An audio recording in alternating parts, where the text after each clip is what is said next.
it's over. Good. I'm relieved. Trump wins. Obviously, you know that. My prediction was correct. That's a good thing. I'm thanking God for that. And I'd like you to have a pen and paper handy because we have so much to tell you. And we'll put it all into perspective because I know that Americans are going to be talking about this election for the next month or so. And that is the subject of the Talking Points memo. Just the facts, okay? We'll get to the opinion and all of that in a moment, but just the facts. So right now, as of tape time, which is late afternoon on Wednesday, Donald Trump is 72 million votes. Okay, pretty much what he got last time in 20. Pretty much in that zone. Kamala Harris gets 67 million, down huge from what Biden got in 20.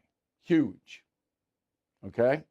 So Trump's going to win the popular vote, and that's despite California, New York, Illinois, which remain left-wing bastions. On the electoral front, there's still Arizona can't count its votes. And there's something wrong in Arizona. But you guys who live out there, you got to demand a better government because they can't count the votes. They can't. California doesn't want to. All right, so those two states, so problematic. But anyway, I have it at 322 electoral votes for Trump when it's all over, 227 for Harris. Okay, so we're waiting for Arizona. Nevada's going to go to Trump. Arizona will probably go to Trump as well. Maine will go to Harris and all of that. Okay, 1,300 counties in America voted. 1-3. Get this stat. Donald Trump improved his margin in 92% of those counties. That's the key statistic in this election. 1,300 counties, all right, from Alaska to Key West, from Maine to Tijuana, Mexico. You can't vote in Mexico, but right over the border. 1,300. 92% improved for Trump. And the closest state was Wisconsin. Trump got 49-6. Harris got 48-8. Less than a point. 30,000 vote difference. Trump took that state. Now we're going to show a map. Those of you listening to me on a radio from coast to coast, I'll describe what the map is. It's got all the states, all right? And the reds obviously are Trump, and the blues are Harris. You can see how few states Kamala Harris won. Now the two whites are going to go to Trump. I'm almost positive that Nevada and Arizona will go that way. And that will, Alaska is going to go to Trump as well. So they're going to be red states. So most of the folks across the country, very diverse country, they voted for the Republican. Why? Because of money. And I'll get to that. That was the key indicator that swung the vote to Donald Trump. Money. Hispanics, we made a big deal out of this, and I said if Donald Trump got more than 40%, he would win, and he did.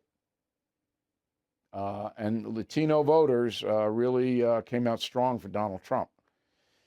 Now, it took until the early morning for things to be defined, and Donald Trump came out in Palm Beach and said this.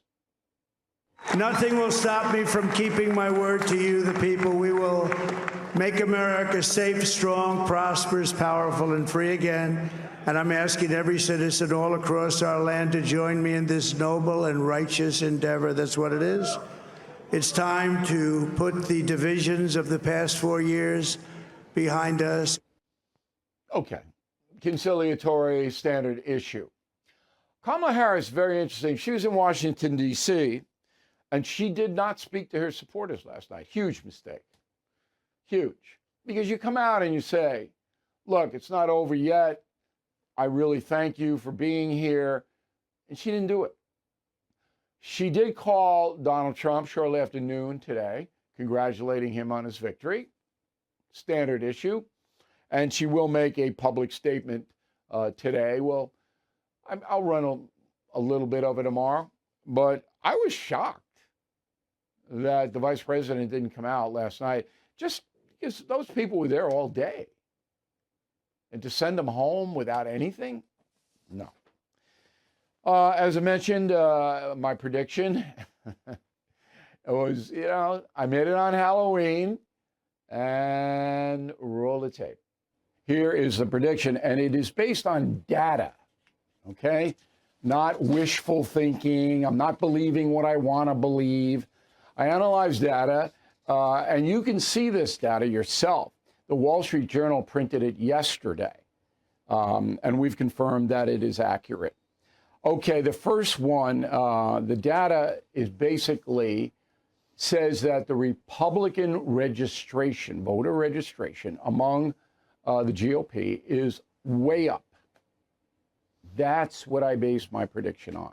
So let's sum up the talking points memo. I predict Donald Trump will be the next president. All right. As I said, thank God I was right. And the registration, whenever you see that, people motivated to either change parties or sign up for the first time, that's a real strong indicator. All right. It's not that I'm a genius, but I'm methodical in my analysis. I'm not some crazy ideologue out there, and you know that. I don't want to waste your time. I also said on News Nation, and by the way, all right, some more money to the church. I don't want that cliche. News Nation had the best coverage because it was the simplest, and they were way ahead. They called the race for Trump first. I was on News Nation a couple of times, but in interim, I was watching. I'm telling you, the panel of 9 people, come on. Nobody remembers what they say 30 seconds after they say it. News Nation had 3 people, and they had a really good analytics guy who had all the numbers up there easy, even I could understand it. Now, in the first go around, before the polls closed, here's what I said. Go. Trump will win North Carolina by 3%, and they'll win Georgia. They don't know what the tally will be, but they believe that the vice president is underperforming in Fulton County. Okay, so Trump won North Carolina by 3.4%. So my source was unbelievably accurate there. Georgia obviously went to Trump. Fulton County, it wasn't quite what it was for Biden 4 years ago, but it was close. That's Georgia. That's Atlanta.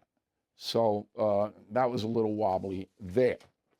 I also said that urban turnout was not that great for Kamala Harris, and that turned out to be true. New York City was the tightest race since 1988.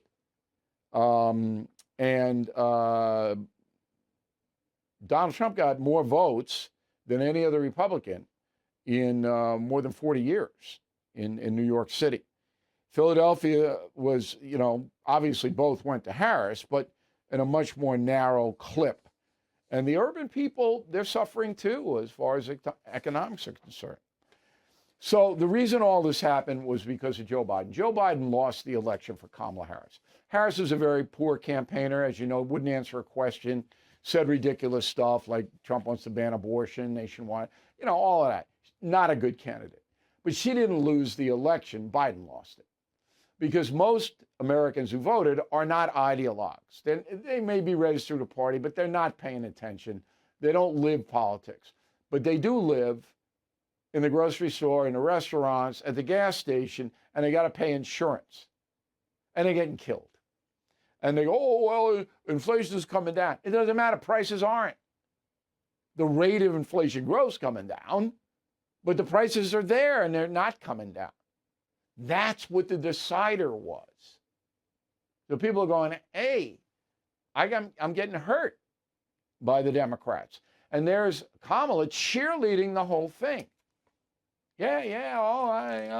No, never dissenting from that.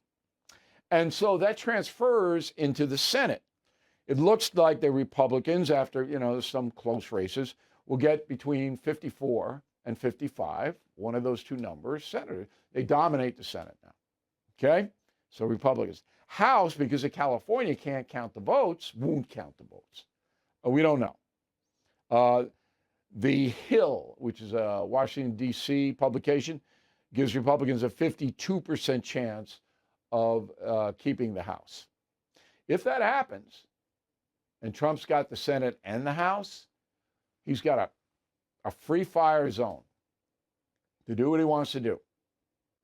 So that, keep your eye on that. Stock market opened up about 1,400 points. Why?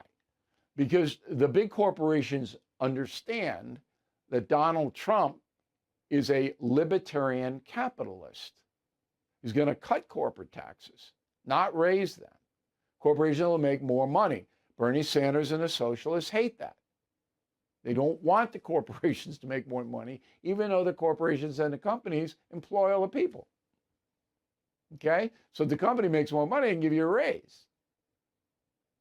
So we had a fabulous year here at BillO'Reilly.com, and I run 3 corporations. I'm going to give my folks a nice Christmas bonus because we had a very good year. That's the way it works. So the Wall Street, said, okay, now we got a guy who's pro-business. Not going to hurt us. And that's why you saw that big jump. There were some surprising reactions on television. I'm not going to use a lot of it. Tomorrow I'm going to do how the media has destroyed itself, generally speaking. The corporate media, not BillO'Reilly.com. We're prospering because of the destruction on that other end. But here's a couple of reactions. Go.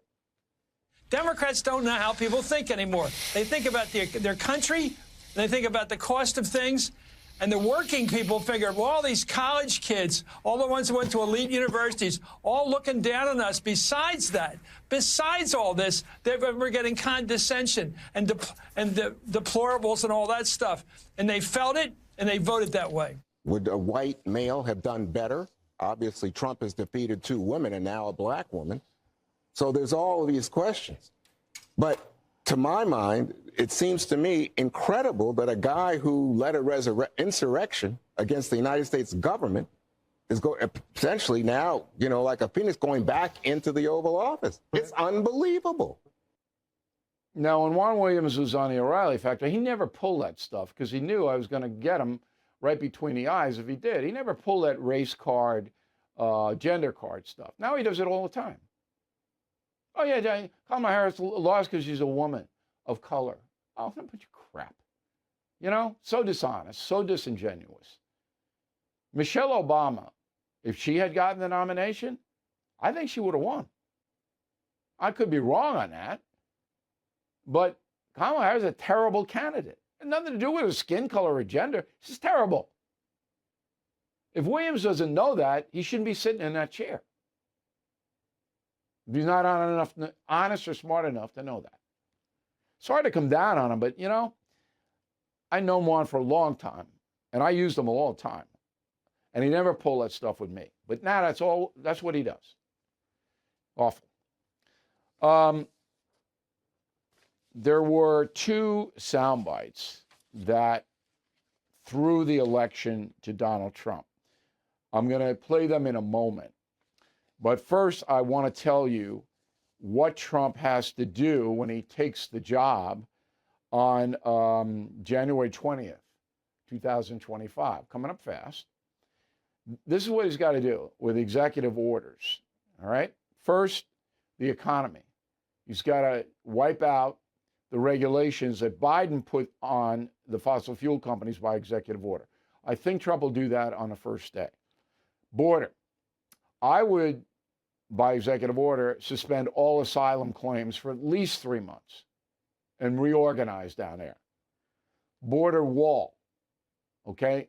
He's got to put forth on day 1 how he's going to get this border wall done from top to bottom. 4, migrant deportations. Very tricky. I still don't know how he's going to get by due process to do that. Sanctuary places, he's got to list them. Got to put out a list. These places not going to get any federal money until they cooperate with Homeland Security. Does that make sense? Okay, that'll be the end of that. Then Ukraine's going to take a little time. I assume that Trump and Putin will get together 2 or 3 months in. Israel and Iran will be totally different then than it is now, so he can't do that, but he's got to do. China is suffering economically, and Trump has an advantage here. So he can go into Xi and say, look, we don't want trouble. We'll help you get out of this economic mess, but you got to stop the saber rattling.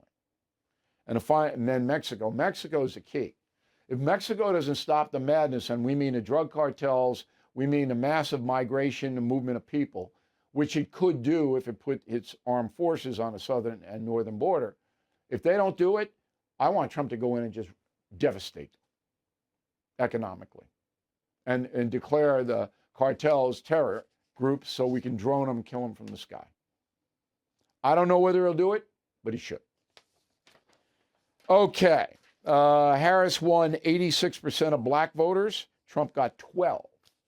That was better than 4 years ago. All right. Hispanic voters. Let's see. Harris got 53, Trump 45. Remember I said if Trump got more than 40, he'd win? There you go. And here's something interesting. Young voters, 18 to 29, Trump got 42% of those because they're working. They're trying to accumulate some money. That's why. Gender. Harris, 54% of women. Trump, 44. Exact opposite for men. Men went for Trump 54, Harris 44. So men and women canceled each other out. I think there were more women that voted, but I'll have that number tomorrow. Here are the 2 biggest mistakes the Democrats made. First, the vice president. Go. If anything, would you have done something differently than President Biden during the past 4 years? There is not a thing that comes to mind in terms of, and I've been a part of most of the decisions that have had impact. Catastrophic blunder. So Afghanistan's okay with you? Essentials of life rising 20%, that's okay? Open border, 14 million foreign nationals unsupervised, that's good? That, isn't it ironic that the most radical left television program during the day, ABC News' The View, blew up the person they idolized. And they did it unintentionally. The Lord works in mysterious ways. Here is the second biggest blunder. Go. And just the other day, a speaker at his rally called Puerto Rico a floating island of garbage. Well, let me tell you something. I don't know the Puerto Rican that I know, or Puerto Rico where I'm in my home state of Delaware. They're good, decent, honorable people. The only garbage I see floating out there is his supporters. His demonization is seen as unconscionable, and it's un-American. Now the White House tried everything. They altered the transcript. You call people garbage. You remember that. All right. So those are the 2 blunders that put Donald Trump over the pot. Now the progressive movement badly damaged. However, Missouri, Amendment 3, your daughter can have an abortion at any age, and parents don't have to be notified. Check. That's what you want, Missouri? Missouri's a conservative state, went big for Trump. Not what you want, that's what you voted for. New York expected Prop 1, biological males go right in the women's locker room, and they'll compete right on the sports, right? That's Prop 1. Passed, both passed.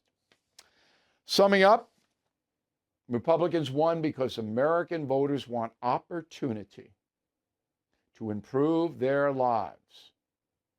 They don't want the big government telling them what to do. That's the memo. Joining us now from Oyster Bay, Teddy Roosevelt's hometown. If you ever get to Oyster Bay, go up there and see his house. Teddy has got you can get a tour. It's a National Heritage Site. Is former Congressman Steve Israel. He owns a bookstore in Oyster Bay, Theodore's, which I like because it has my book, Confronting the President, in the window. I checked it out before I booked Mr. Israel. So all I want from you today as a loyal Democrat is that what strikes you about this historical election? What do you think is most important here? Well, O'Reilly, thank you for having me on. And yet, you're right. Confronting the Presidents. It's in our bookstore. It's flying off the shelves. It's a great read, by the way. Congratulations on it. Thank you.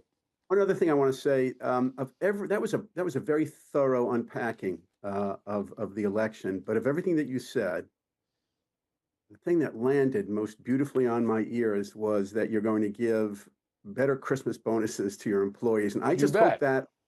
I hope it applies to your guests as well. So that would be very nice. We don't pay our guests. I know. At least something. I'll take you to Tabby's across the street from your bookstore. Best burgers on Long Island.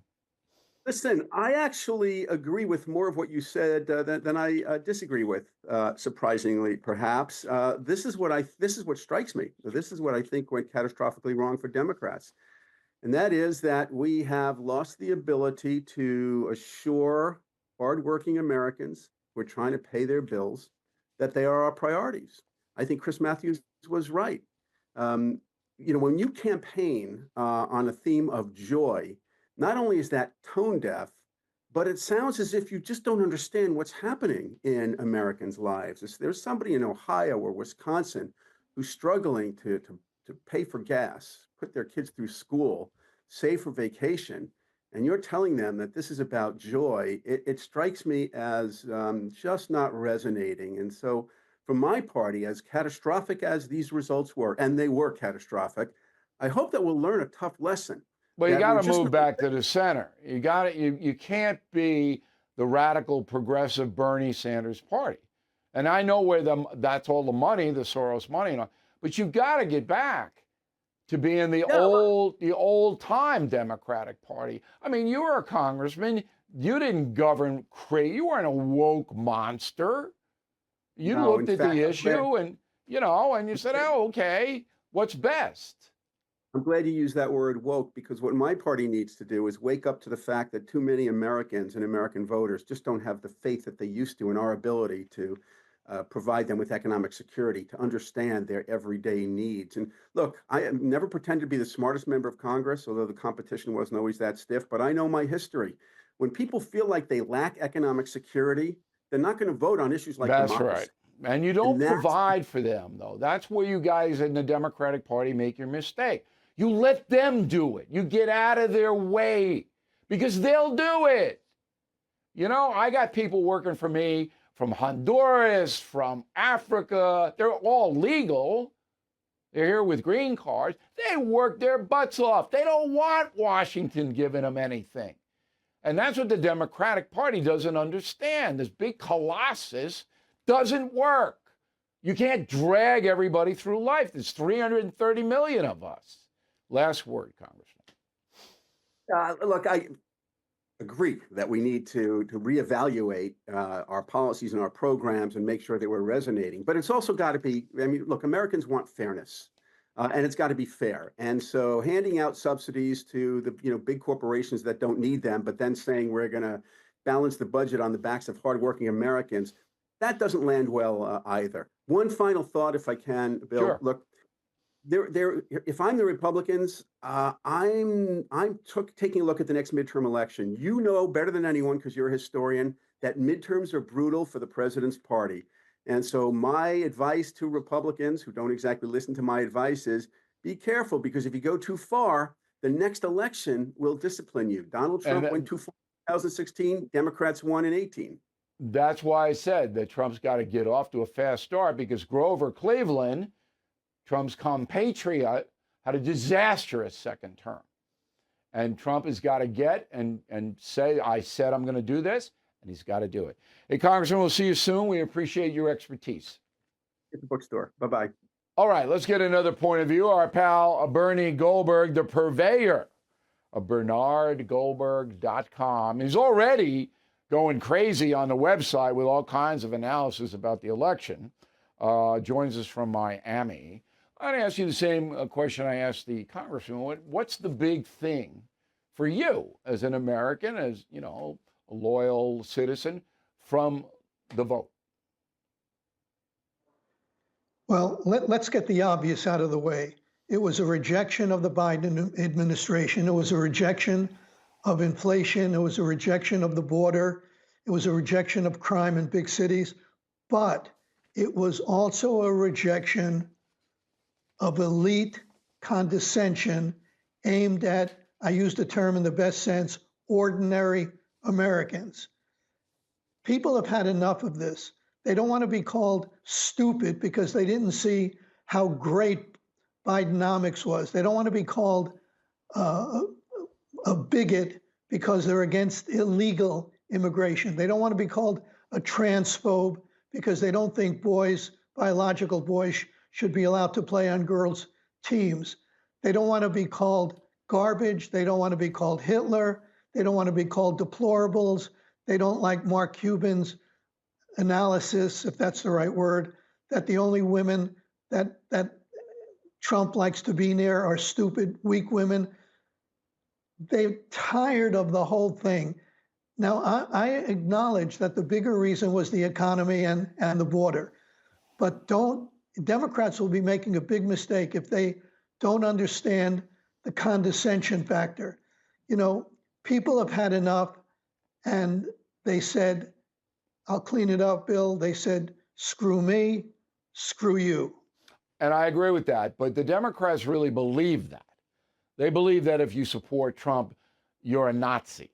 I mean, that's what they believe. But let's get back to nuts and bolts. I was pretty surprised that Kamala Harris, who's an intelligent woman, was such a terrible candidate, just flat out refused to answer questions. I don't know how she thought she'd get away with that, but she was an awful candidate. Am I wrong? No, you're absolutely right. But I'll tell you why she thought she can get away with it. I'm surprised you didn't pick up on this immediately, because they had liberal journalists were sitting there while she and her allies, her surrogates, were making outrageous allegations against anybody who wore a red MAGA hat. And the journalists were sitting there like potted plants and nodding in agreement. If you have the media, weak as it is, weak as it's become, on your side, you think you don't have to answer questions.